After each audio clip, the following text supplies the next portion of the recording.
Welcome to LOA Today. Walt Thiessen and life coach Cindie Chavez here. Today is Tuesday, October the 16th, 2018, 8 a.m. Eastern Time, your first daily dose of happy for this beautiful Tuesday. We are dealing with October weather here in the Northeast, and we've been through the usual kinds of shifts in terms of temperature and so forth. But right now we're in the middle of what is typical October temperatures, which is where you wake up and the temperatures are in the 40s, but by the middle of the day they're in the 60s. And that feels, I'm sure, quite different from what you're used to in October down in Louisiana. Quite different. It's pouring rain right now. Oh my. And we've been having thunderstorms most of the night. It's 71 degrees, and the high today is going to be 78. Wow. And the lows for the week are in the 60s. So that's wow, it's going to be in the 60s tonight. How exciting. And you're saying, it's going to get up into the 60s. That's today. right. Exactly. Yes. But this is the time of year where the weather starts to get more like what I'm used to from growing up in California. Oh yeah, I would think kind that of funny. Fall and winter, I would think, would be actually the nice seasons down there. Really, fall is really, really nice because the humidity. I mean, historically anyway, the humidity tends to drop away, and so it's not as humid. The humidity does not bother me at all. Like, I don't notice that it's humid anymore, but wow. I do notice it when it suddenly is gone. It's like, oh wow, it's not humid at all. So yeah, that's a nice shift, no doubt. It is. So it's nice. It's nice here. Of course, it's still dark, which made me wonder, when does the time change? I think it's around the 1st of November. I don't remember what the exact date is. Maybe a couple days before. Okay, it's coming up though. It is coming. Right? Oh yeah, we're a couple weeks away. Yeah. Yeah. So it's funny, getting into the studio to do the podcast and it's still dark outside, which I remember from when we first started, or when I first started with you. And then when we do the Wednesday afternoon, it's always funny because it's nice and bright in the room. Yeah, right. You're not used to that one. You're getting there, but not quite. Yeah. So you said something to me this morning that kind of shocked me, and that was that you were looking at the emotional set point chart and that determination was not listed. I have to admit, it kind of shocked me too. I'm not even sure where to put it on the scale, to be perfectly honest. I mean, you look at the list, and they're all good, emotions and valid emotions and so forth. But where would I put determination on there? I mean, it could go in any number of different places. I think it depends on how positive or negative the determination feels. Maybe that's why it doesn't have its own set point. Maybe not, but to me, determination, I'm trying to think of another word that is maybe a sometimes synonym for determination that would fit better in the scale. But determination always feels really good to me. But maybe that's because it's a step up from whatever created it. I don't know. The one that's closest is passion, which is number 2 on the scale. Okay, well. But I can't say I feel 2 on the scale. That's higher than what I'm feeling. My determination. I was wondering if you were going to say that. It wasn't even the word. It was just the height. Yeah. Oh yeah. Yeah, I don't think I'm number 2. Not quite there yet. No, but it was more like it was a good feeling in the sense that most of the time, and this has been an ongoing frustration point for me.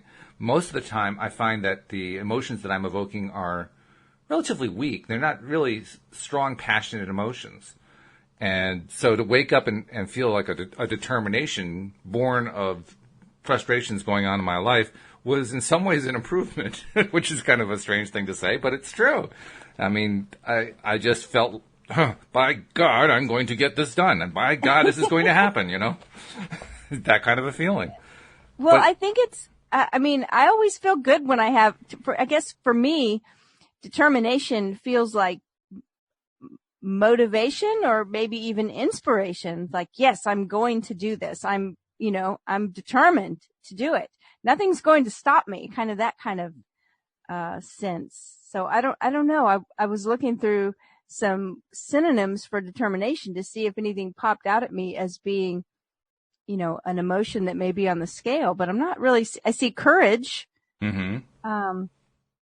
And I don't see anything that may be there. Certainty, I think, is there. I don't know if that's an emotion or not.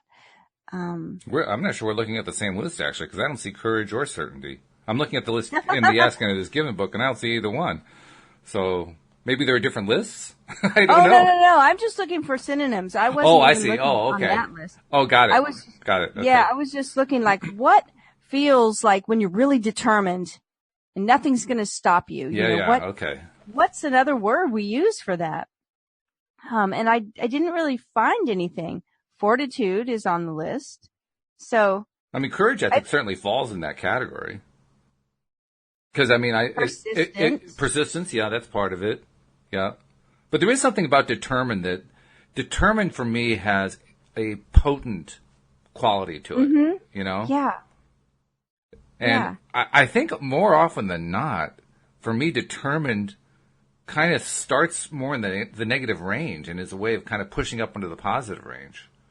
Because after a while of feeling, I don't know, anger or worry or doubt or whatever, you get tired of being there and you just want to pop out of there. Like, I'm determined to pop out of there. Well, I think this is a great example of why contrast is so important. Mm-hmm. Like, oftentimes, there's this idea of, contrast, like contrast, like there's something wrong. Yeah. If we are feeling contrast. And yet, I just think it's one of the ways, the story about, when baby birds are ready to leave the nest, that the mother will weave thorns and prickly things in there to make it a little less comfortable for them. I didn't know that, but that's interesting. And it's like, when things get a little less comfortable for us, that's when we get determined to change things. So I think it's a good thing. I do too. I mean, it feels good to me, and that's why I said earlier before we were on the air, I was like, well, I'm not sure if determination feels good just because it's a step up from whatever created the determination. I don't know. I think it is. I think that's a very real part of it. That the determination is born usually of something lower down the scale, and literally a determination to get away from it, to just move up and feel better. And sometimes that's what it takes. Sometimes it isn't about feeling, oh, how wonderful things are. It's about, by God, I'm not going to be here anymore.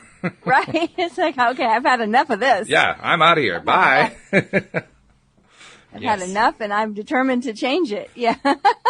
Or to borrow from the old movie Network from about 45 years ago, I'm mad as hell, and I'm not going to take it anymore. Right. Exactly. There you go. So that's funny. Well, I'm glad that you woke up feeling determined, because I think it's a good thing. I think so too. Yes, and I am determined to make it a good thing, to actually leverage it and take advantage of the fact that I feel this determination. Nothing's going to stop me today. That can be very powerful, because you can really move a lot of stuff in one day when you do that. And if it's climbing out of the comfort zone and into the uncomfortable zone, so be it. That's where most of the change happens anyway. You don't actually get a lot of change in the comfort zone, now that I think about it. No, and usually, I say this a lot, but our comfort zone is usually not too comfortable. Isn't that interesting? I mean, it's generally our familiar zone. It's the familiar zone, right? Yeah, but it's not terribly comfortable most of the time. Not usually, no. Kind of funny we call it a comfort zone then, but it's like that. I saw a Venn diagram of like the comfort zone and then the things you want. They weren't barely touching, It's like. All right. Well, contrast has a way of getting us moving, getting us motivated, getting us determined, and maybe even moving us into the zone of inspiration. Well, I am inspired and determined to get our promos out of the way, so let me do that first. Let's do it. First promo is always, we want people to subscribe who are not yet subscribers. So if you're one of those people who are listening maybe for the first time, you haven't subscribed, please take the time to do so. It's really worth your while. You get a lot more than just conversations about determination. You get conversations about all kinds of aspects of the law of attraction. And some people might ask, how many aspects are there? Well, how many aspects are there to life? That'll give you an idea. And that's what we're doing every single day. We're talking about life, and we're talking about it from the perspective of the law of attraction, and we're doing it often with a humorous perspective and with an entertaining perspective, but it's a perspective that is designed to lift you up and to lift us up, to lift everybody up. And who doesn't need that in their lives? So please become a subscriber. Most people probably know how to do that, but in case you don't know how to do it, there are instructions on the homepage of our website at loatoday.net, and they're really simple now. I mean, I've got it down to the point, Cindie, where all they have to do is just click on an icon for their device, and it just walks them through it, which is really cool. I like that. Yay. Yeah. Easy peasy. And then the second message, of course, is if you are a subscriber, whether you are a new subscriber or an existing subscriber who's been with us for a while, or maybe one of our long-termers who have been with us for years, please help continue to put out there the messages about loatoday.net on social media, because they are making a difference. I've been repeating over and over again how much they have actually improved the numbers just over the last 3 months. And we want to get the numbers now up into the thousands. We want to be reaching a large audience so that we're helping to influence a large number of people to have a good day, to have a happy day, to be in that high vibrational place where we do our best attracting. Because I just keep imagining, Cindie, what happens when we get up into the thousands, tens of thousands, hundreds of thousands of people who are all being helped to get into a better feeling place and attract what they really want. I mean, that to me, that's like a seismic shift going on the earth, and that's where I want to get us to. So yeah, the world gets better. That's what happens. Exactly. The world gets a lot better. Yeah. Right. Stuff that was bugging us, issues that were bugging us, personal relationships that were giving us a hard time, all the stuff that we're constantly complaining about and wondering why we can't attract that, all that starts to shift because we're feeling better. I mean, that I don't know how you even measure that, but oh my God, it's got to be a huge seismic scale shift. Yeah. Well, it's happening. It's happening. So please help us continue to do it. And by the way, it's a great way to leverage the law of attraction, because when you put the message out there, you're letting the universe take over and say, okay, got the message. I will deliver it to the right people who need it most at this particular time, which is a great thing. That is. And that's interesting.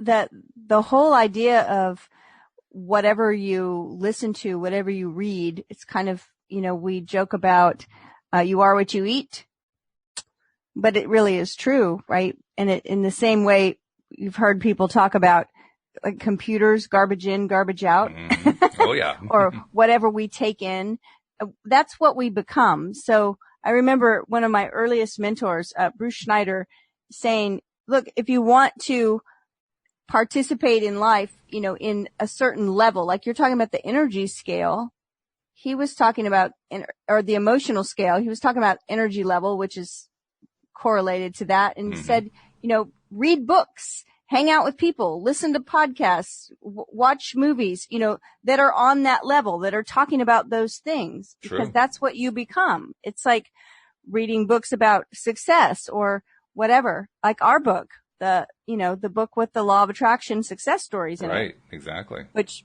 I mean, when we feed ourselves with that, then that's what's going on in our mind and in our thought processes.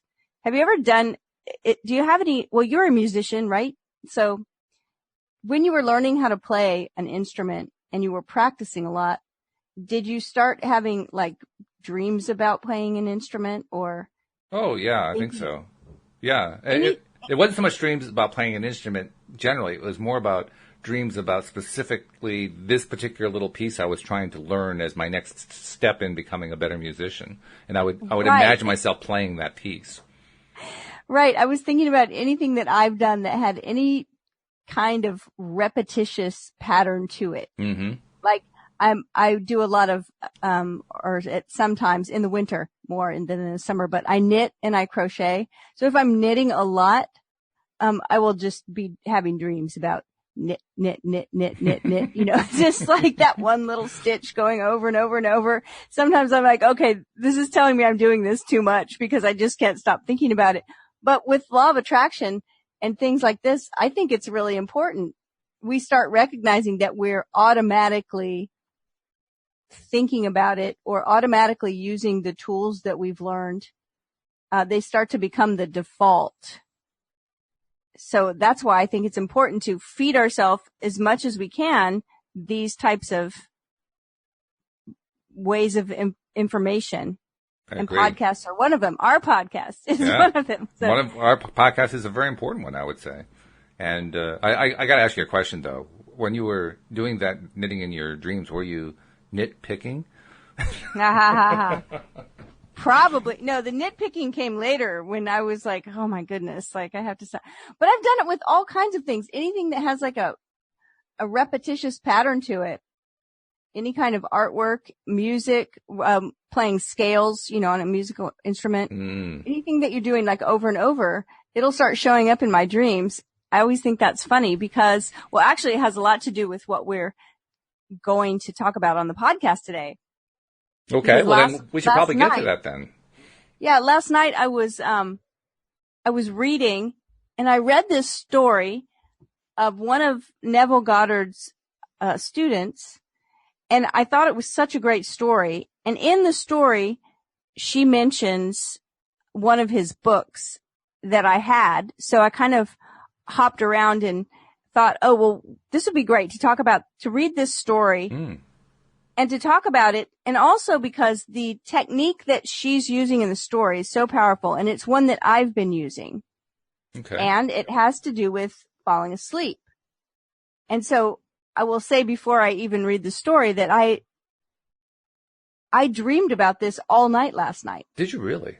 Yeah, this one technique and what I've been doing with it, which you'll hear in the story, I dreamed it all night, which, like, I think I was just probably smiling all night because every time I would sort of wake up a little bit and recognize I'd been dreaming it, it was like, yay, because I think this is all part of the technique, like really working. So that's exciting. So it's not like a big mystery. Mm-hmm. Let me read this story. Okay. She's writing a letter to him. So she says, my story begins at the age of 19. I was a mildly successful dancing teacher and continued in this static state for almost 5 years. At the end of this time, I met a young lady who talked me into attending your lectures. My thought, upon hearing you say, imagining creates reality, was that the entire idea was ridiculous. However, I decided to accept your challenge and disprove your thesis. I bought your book, Out of This World, and read it many times. Still unconvinced, I set myself a rather ambitious goal. My present position was as an instructor with the Arthur Murray Dance Studio. Oh, wow. And my goal was to own a franchise and be boss of an Arthur Murray Dance Studio myself. This seemed the most unlikely thing in the world. Now, I will break in to say I think this book was written in 1949, if I'm correct, sometime in the late 40s or early 50s. She says, this seemed like the most unlikely thing in the world as franchises were extremely difficult to secure. But on top of this fact, I was completely without the necessary funds to begin such an operation. Nevertheless, I assumed the feeling of my wish fulfilled as night after night, in my imagination, I went to sleep managing my own studio. 3 weeks later, a friend called me from Reno, Nevada. He had the Murray studio there and said it was too much for him to cope with alone. He offered me a partnership, and I was delighted, so delighted, in fact, that I hastened to Reno on borrowed money and promptly forgot all about you and your story of imagination.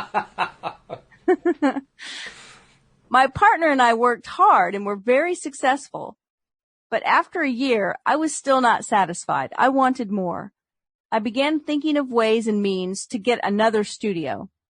All my efforts failed. One night, as I retired, I was restless and decided to read. As I looked through my collection of books, I noticed your slender volume, Out of This World. I thought of the silly nonsense I had gone through 1 year ago before getting my own studio. Getting my own studio? The words in my mind electrified me. I reread the book that night, and later, in my imagination, I heard my superior praise the good job we had done in Reno and suggest we acquired a second studio as he had a second location ready for us if we desired to expand. I reenacted this imaginal scene nightly without fail. 3 weeks from the first night of my imaginal drama, it materialized, almost word for word. Wow. My partner accepted the new studio in Bakersfield, and I had the Reno studio alone. Now I was convinced of the truth of your teaching, and never again will I forget it. Now, I wanted to share this wonderful knowledge of imaginal power with my staff. I tried to tell them of the marvels they could accomplish, but I was unable to reach many, although one fantastic incident resulted from my efforts to tell this story. A young teacher told me he believed my story, but he said that it would have probably happened anyway in time. He insisted the entire theory was nonsense, but stated that if I could tell him something of an incredible nature that would actually happen and which he could witness, then he would believe. I accepted his challenge and conceived a truly fantastic test. The Reno studio is the most insignificant in the entire Murray system because of the small population count in the city itself.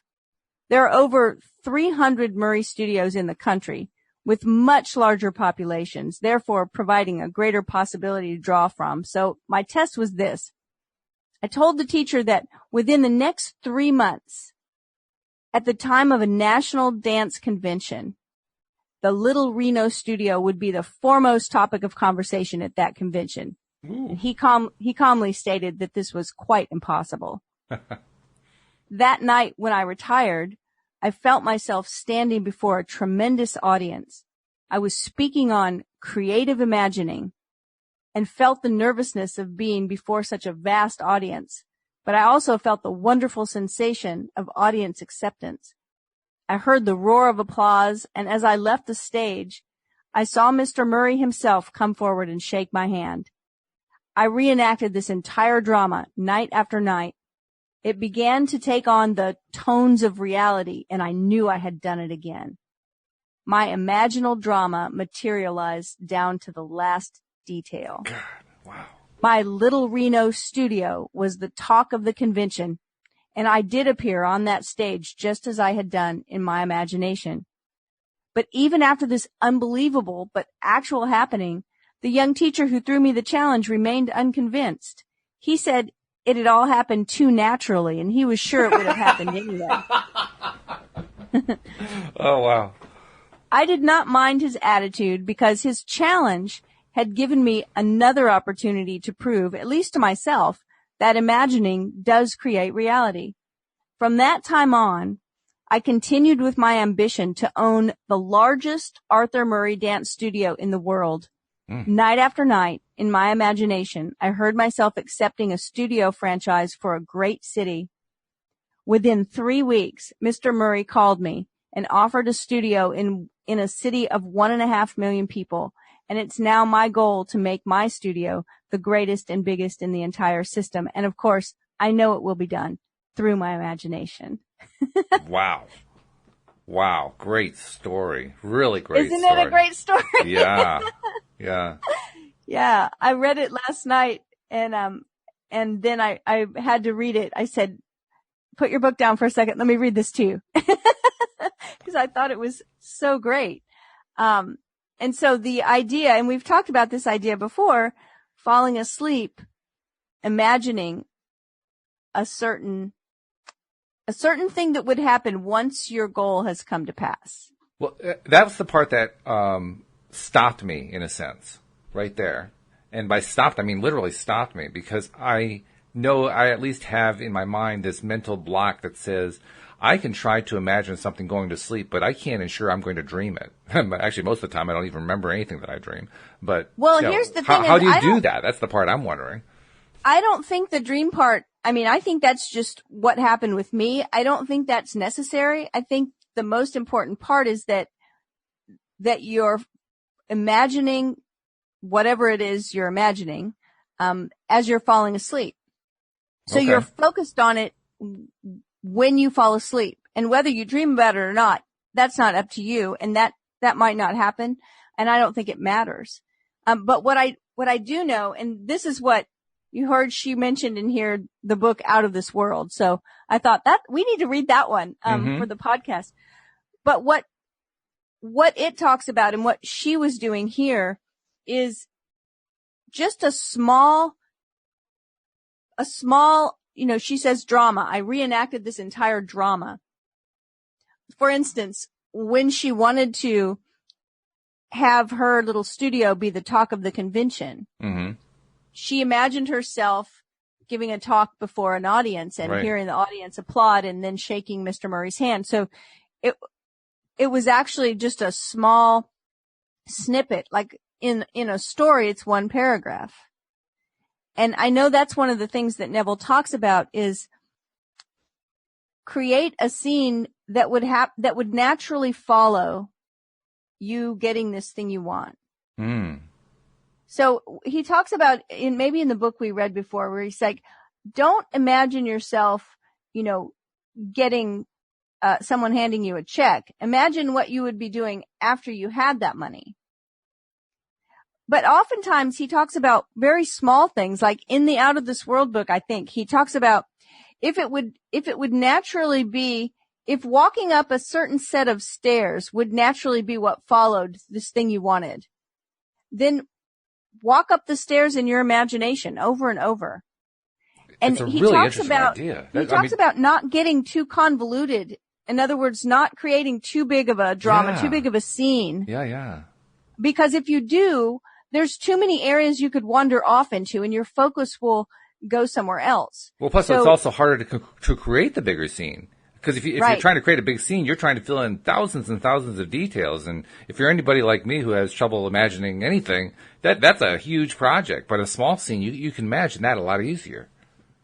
That's why I love that he gives the example is that if whatever it is that you want, and he says if it would be a natural thing for you to walk up a certain set of stairs after you got that thing you want. And, made me think, okay, maybe someone wants, a promotion at work. And they know that to get that, they would be called into a certain office and there's a hallway. Then that's what they're seeing. They're seeing themselves walk to their new job or whatever, but it's a small thing that you can repeat over and over with feeling and with focus. So I was thinking about hers.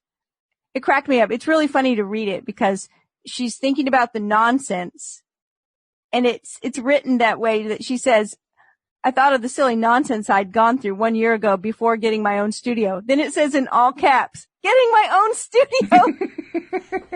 Like she never put it together. Right. Come by, it's like, whatever. But the thing that she was imagining was small. She heard her superior praising a good job that they had done. And suggesting that they should have a second studio and saying that there's a location already for you. Wow. I mean, that's a pretty small little snippet. But it's a pretty powerful little snippet. And it really reinforces the idea that it doesn't have to be terribly involved. It doesn't have to be intricate. It can just be, like you say, small and simple. But the small and simple can be really powerful. Yeah. So I realized that I have a list of things and that I had been imagining like all of them and they're sort of not even connected. So I was kind of going through the list as I was falling asleep. And after I read this, I thought, I need to focus on one thing. And so I pulled one of those things out and it's just, I created a small snippet and that's what I've been imagining just over and over, this one little vignette, if you will. And I've been imagining it over and over. And last night, I must have just dreamt about it all night, that one little snippet and all of the details in that one little thing. I just dreamt it over and over and over. And it's like really exciting because I'm like, okay, it's happening now because now it's becoming easy to focus on it. So easy that my mind was just focusing on it all night. Yeah. And the other thing that I thought was interesting about this woman's particular story, or I should say stories, because she created so many things. Did you notice how many times it says 3 weeks later? Mm-hmm. Mm-hmm. Yep. I 3 noticed weeks that very later. much. There was always 3. Mm-hmm. 3 times she says, exactly 3 weeks after I started, exactly 3 weeks after I started. And I thought, oh, that's really interesting because that's 21 days. And you've heard it said, right, that it takes 21 days, like, to develop a habit. Oh, I see what you mean. Yeah, that's true. And so I thought, oh, that's interesting. I mean, I just put that together, and I'm not saying that it works in 3 weeks for anyone, but it worked for her quite often, that it was that period, that 3-week period of time. Well, when you said 3 weeks and you kept repeating 3 weeks, what occurred to me is Abraham teaches us that when we are experiencing delay, the delay is due to a resistance or perhaps a series of resistances within us. And it occurred to me that whatever her biggest resistance is, always create a 3-week delay. And so it was a very consistent thing. Every single time, the resistance just made it 3 weeks, and then it showed up. And then another 3 weeks, and it showed up. I was just reading something yesterday, and I don't know if it was the Abraham Hicks, an email, or I don't know where I read it. But it was talking about that delay, that buffer, and how great it is that it's there, that it's very important that we have that buffer of time. Well, I think it was. I think that if you're subscribed to their email list, I think that was actually a topic this past week.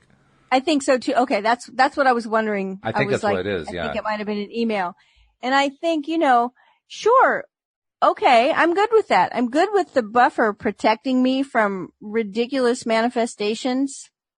And from things happening too quickly, and from things happening that maybe aren't the perfect example of what should be happening or whatever. I'm good with that.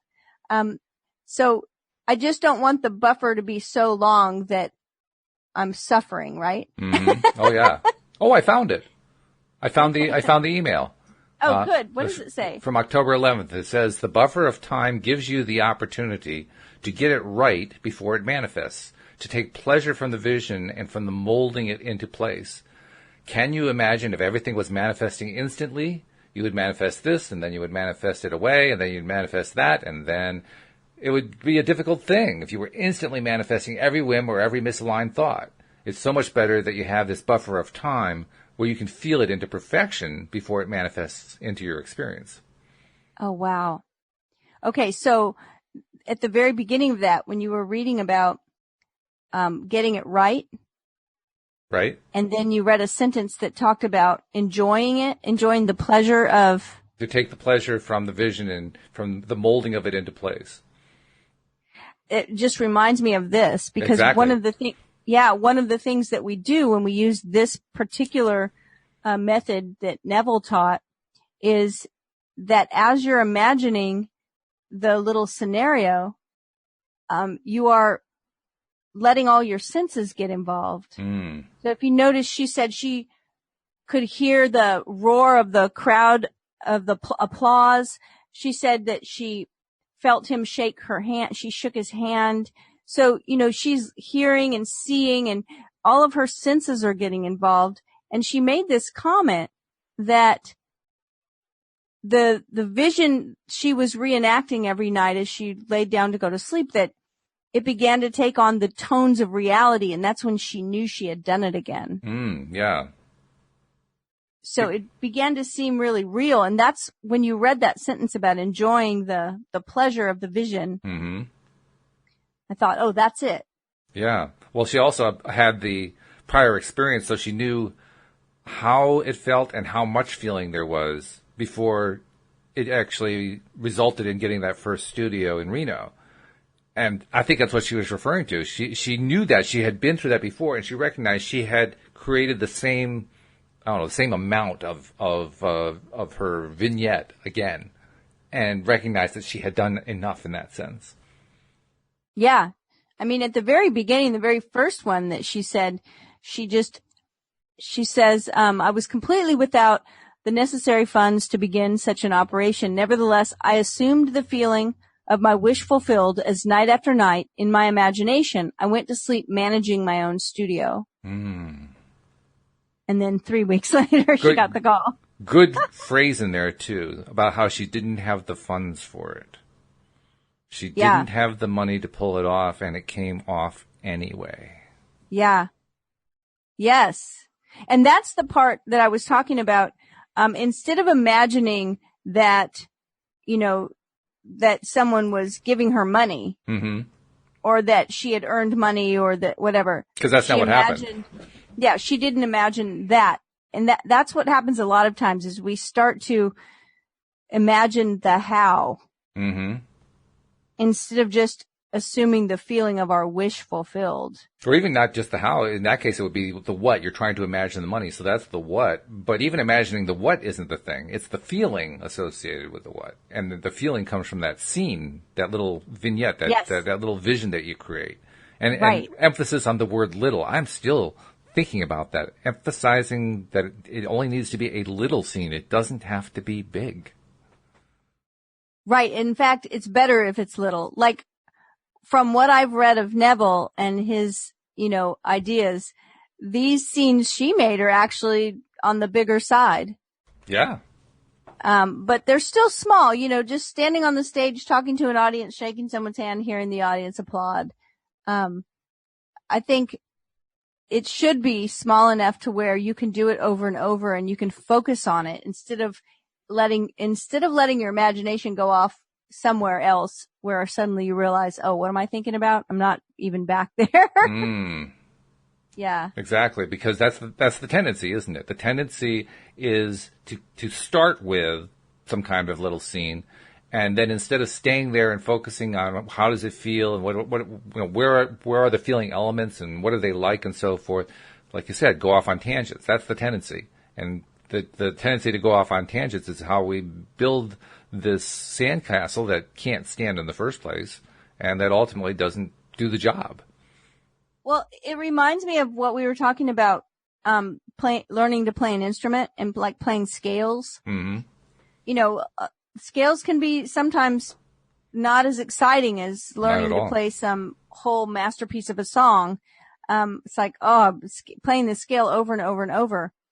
But what happens pretty soon is that you're playing it without really even thinking about it. And then it works itself into the songs that you're playing, and you become such a better player, such a better creator. That's true. Yep. At that point, right? So I think that's why this is important. It is, when you think about going to the gym and lifting weights, say, or anything really that you do at the gym, there's repetition. Right. So you don't pick up this weight and set it down and go over there and make 3 steps on the treadmill and get off and go over there and pick up that weight one time and put it down and go over there. That would be ridiculous. Right. Exactly. And so, but that's what we do, or that's what I know I've done before mentally. Sure. Well, you're a musician too. You're a musician, right? So right. You know this like I do. Anyone who's ever learned an instrument will recognize this. You're starting off, and maybe you're in your first year, or maybe your second year of learning, and the tendency that we all have when we're starting off is, okay, we're taking lessons with a teacher. The teacher has we got a book of whatever the songs are that we're learning to play, and we try to play a song, and we start at the beginning of the song, and we try to play the song, and we make mistakes along the way, and it sounds like crap, and then we finally get to the end, and we feel like ugh. And that's the way many of us will try to practice for the longest period of time. But then one day, if we have a good teacher, the teacher will say, well, don't keep doing that, because all you're doing is practicing playing it badly. We got to practice so that you play it well. So here's a way to play it well. Instead of trying to just get through the whole song, try to learn to play that first measure well. Just keep repeating that first measure well. Those first 4 beats. Just do those well. When you've got those well, then do the second measure well, and keep practicing that measure until you do it well. And after you've got like a stanza, then try stringing together, because now you've got all these little habitual patterns that you've been working on that are now kind of more ingrained into your fingers. And when you do it that way, and then you try to play, all of a sudden there are a whole lot less mistakes. And when you get it so that you played like the first 16 measures without a mistake, you say, oh my God, I did it. Right? Exactly. I actually did it. So I think it's so appropriate to think of all these things that we learn through repetition, that we become better and better and better by a small segment of something that we do over and over. Right. And Yeah. anything that you're really good at, you probably have that experience somewhere. I mean, all of us at some point. It's like learning how to write and practicing the alphabet. You know, it's like over and over and over.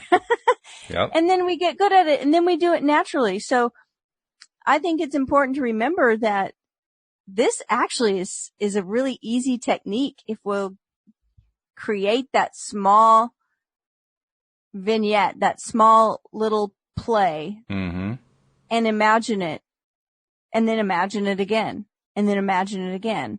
I mean, I think that last night was one of the first times that I had this happen where I got really, really clear on the little, you know, the little scene that I was imagining. Mm-hmm.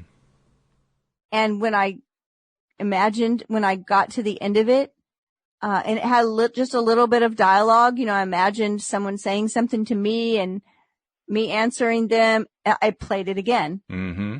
And then again.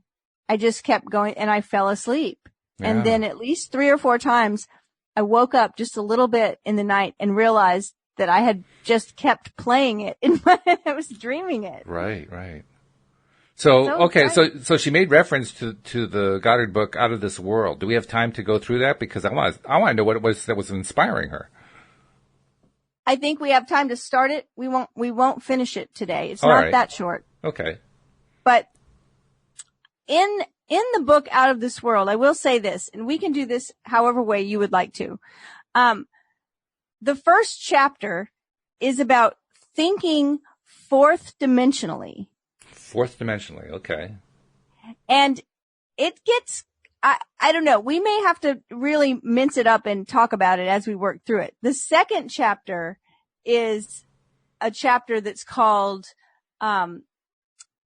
Assumptions Become Facts. That chapter is a really good chapter, but I think it would be a disservice to just jump to chapter 2 without hitting chapter 1. So. Yeah, no, let's do it in order, and we'll work through as far as we can today, and then just pick it up tomorrow morning. That's all. Perfect. Okay. So chapter 1 of Neville Goddard's Out of This World, thinking fourth dimensionally. He starts with a scripture. That's his way. And now I've told you before it come to pass that when it comes to pass, you might believe it. Okay. So he's talking about knowing things are going to happen. He says, many persons, myself included, have observed events before they occurred. That is, before they occurred in this world of 3 dimensions. Since man can observe an event before it occurs in the 3 dimensions of space, life on Earth must proceed according to plan. And this plan must exist elsewhere in another dimension and be slowly moving through our space. Okay. If the occurring events were not in this world when they were observed, then, to be perfectly logical, they must have been out of this world. Okay. And whatever is there to be seen before it occurs here must be, in quotes, predetermined from the point of view of man awake in a 3-dimensional world. Thus, the question arises, are we able to alter our future? Now, I want to ask you a question. Okay. When you hear him talk about, at the very beginning, many persons, myself included, have observed events before they occurred. What do you think he's talking about? I think he's describing the same process that his fan described when she manifested her Arthur Murray studio. Okay. I mean, I was curious if he was like, cause that was conscious, right? I mean, she was consciously undertaking a process to create a version of reality in her future, and she did it over and over. And that's what we're all working on here. But what I wondered when I read this is he talking about just observing something in some other way and then it comes to pass, like an intuition? Or I know one time I was supposed to go to this church service with someone, and I said, okay. And the night before I had a dream that in the church service, the church, the congregation was singing happy birthday. And I remember I just thought that was a silly dream. Congregations generally sing, hymns, right? So it's like, oh, that's funny. Well, then we go and I get there and the pastor announces that it was someone's birthday in the church and he wanted everyone to sing happy birthday to them. Mm-hmm. And I kind of sat there and I mean, this has happened to me lots of times where I've dreamt something that then's come to pass the next day or so. So I was wondering maybe he was talking about that. I'm not sure there's a big difference, to be honest. I understand what you say when you say that we're doing some conscious, deliberate creating when we're trying to attract the studio. But how is that different from, say, a psychic who is able to focus on something that they think is going to happen and tell whoever they're doing the reading for, this is what I think is going to happen, or something along this line is going to happen, and then it happens. Well, now, it may not be different at all. It may just be different kind of permutations of the same experience. That's what I'm thinking. Yeah. Okay. And how often do you hear stories about people who were just, literally, you were talking about dreaming. How about daydreaming? People who are just daydreaming something, and much to their surprise, it comes true. Now, do they actively think, oh, well, it was the daydream that made it happen? Probably not. Well, it's interesting. It's like my story with the owl. I was not envisioning a giant owl coming to my window. Mm-hmm. But I did request an owl. You did. And I didn't know how it would show up. Right. So, they're all kind of different layers of the same types of experience. Okay, so that's what I'm saying. If you take that experience, your experience with the owl, which was a fantastic experience, if you imagine that not from the perspective of what you were doing that day you were practicing the Pam, what's Pam's last name?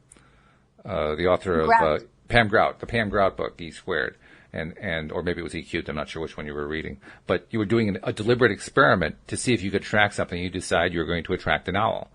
Right. Well, what if you weren't actually trying to attract an owl? What if you weren't actually doing an experiment? What if you were just kind of daydreaming about how cool it would be for the owl to show up?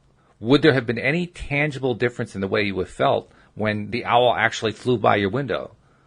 You definitely had a connection in your mind about, oh, wow, I attracted that.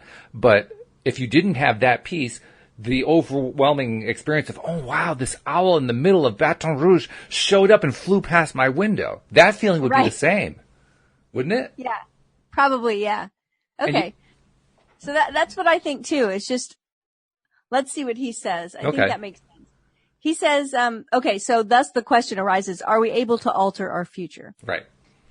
My object in writing these pages is to indicate possibilities inherent in man, to show that man can alter his future, but thus altered, it forms again a deterministic sequence starting from the point of interference, a future that will be consistent with the alteration. That's an interesting paragraph right there. Because that paragraph, the interference? Well, it kind of encapsulates two main philosophical viewpoints. One viewpoint is a deterministic viewpoint, and the other viewpoint I'll term a creationist viewpoint. But it incorporates both of them. And it reminds me of like a smartphone that has a music subscription, like an iPhone with an Apple Music subscription, right? And you have your own favorite stuff that you've downloaded to your phone, or maybe that you play regularly, and maybe you've set it up in a playlist. And let's say you go to play your playlist, you love your playlist, you want to keep playing it, and you decide to use their random function. Well, when you hit the random function, and if you have the random plus the second button about repeating the whole thing, what it ends up doing is it randomizes all the songs within a flash, and then kind of stores that, plays that list, and then repeats the list. So you have both. You have the randomization, you have the randomly created thing, and then you have the deterministic sequence repeating. And then the next time that you re-hit that random button, it creates a new sequence. It occurs to me that's what he's talking about here. Yeah, and it's like what we were just talking about. It's like all the different ways that this can play out. Yeah. Yeah. Okay. So you get both. You get the deterministic sequence and you get the random creation going on at the same time. The most remarkable feature of man's future is its flexibility. It is determined by his attitudes rather than by his acts. the cornerstone on which all things are based in man's concept of himself. He acts as he does and has the experiences that he does because his concept of himself is what it is, and for no other reason. Had he a different concept of self, he would act differently. A change of concept of self automatically alters his future, and a change in any term of his future series of experiences reciprocally alters his concept of self. I like this idea because I see it played out so much of everything that is happening is directly connected in some way to our sense of identity. That's what he's talking about, right? I guess so, yeah. Man's assumptions, which he regards as insignificant, produce effects that are considerable. Therefore, man should revise his estimate of an assumption and recognize its creative power. All changes take place in consciousness. The future, although prepared in every detail in advance, has several outcomes. At every moment of our lives, we have before us the choice of which of several futures we will choose. There are two actual outlooks on the world possessed by everyone, a natural focus and a spiritual focus. The ancient teachers called the one the carnal mind and the other the mind of Christ. We may differentiate them as ordinary waking consciousness governed by our senses and a controlled imagination governed by desire. Well, there's an interesting metaphor going on there. Mm-hmm. Whoa. Yeah. It's definitely worth pointing out that what he's talking about here, the carnal mind and the mind of Christ, or the natural focus and a spiritual focus, he is saying that one, the natural focus, is governed by our senses, and that the spiritual focus is a controlled imagination that's governed by desire. Yeah, that's really quite an association there. Wow. We recognize these two distinct centers of thought in the statement, "The natural man receiveth not the things of the Spirit of God, for they are foolishness unto him, neither can he know them, for they are spiritually discerned." The natural view confines reality to the moment called now. To the natural view, the past and future are purely imaginary. The spiritual view, on the other hand, sees the contents of time. It sees events as distinct and separated as objects in space. The past and future are present whole to the spiritual view. What is mental and subjective to the natural man is concrete and objective to the spiritual man. The habit of seeing only that which our senses permit renders us totally blind to what we otherwise could see.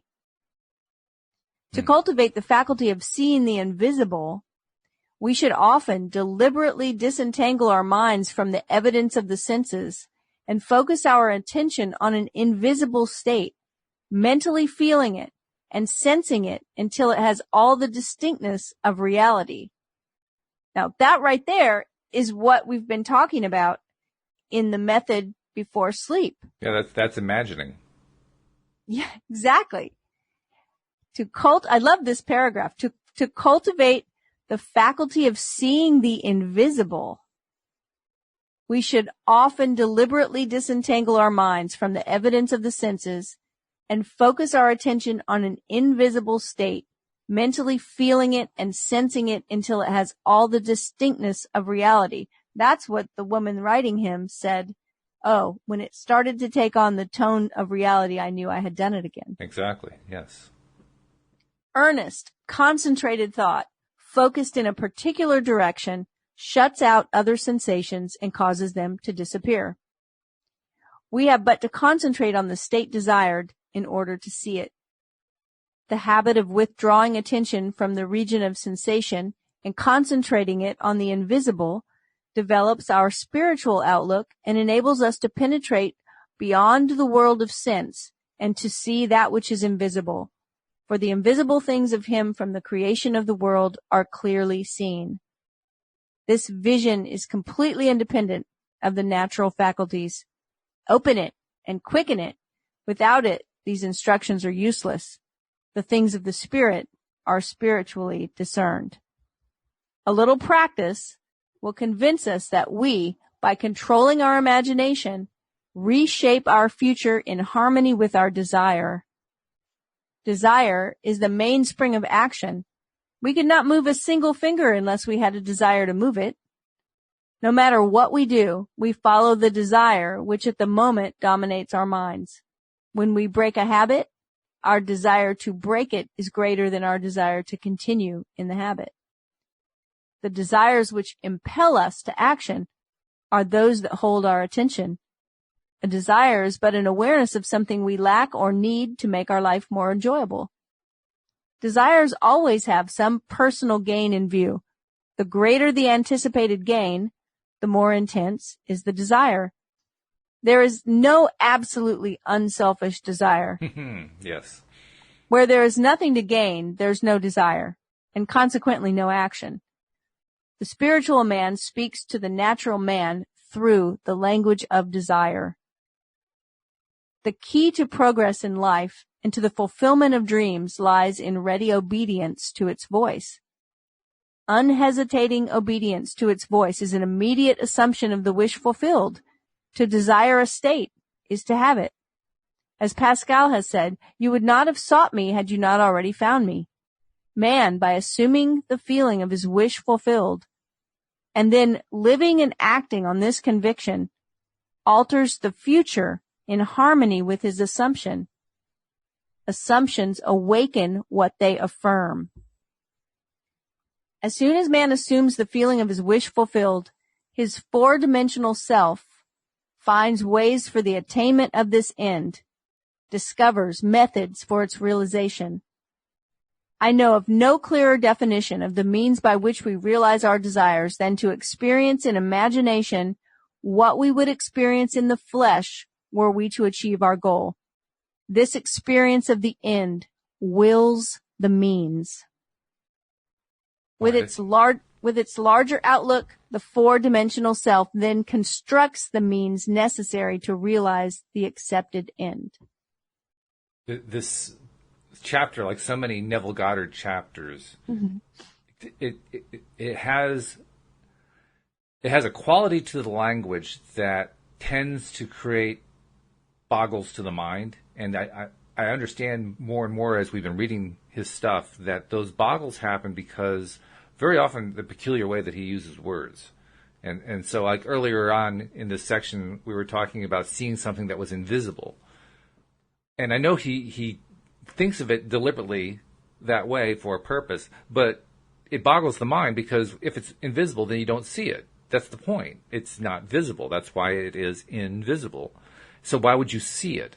And so you have to understand, oh no, he's not actually talking about seeing it right now without doing anything. It just kind of appears to you. He's talking about deliberately creating it in your mind. And so you have to kind of get a feel for how he expresses all this stuff every time that he expresses it. And it's a little difficult at times, but I find myself getting better at it as we've been reading more and more of it.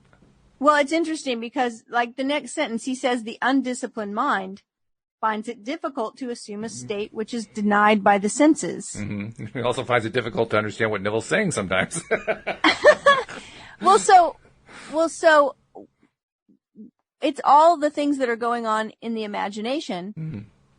The more practice we have, the easier it is to imagine not just a story, but for all the senses to be involved. That our actual senses, not the imaginal ones, are denying. Right? Because the actual senses are saying, well, we don't see that. We're not hearing that.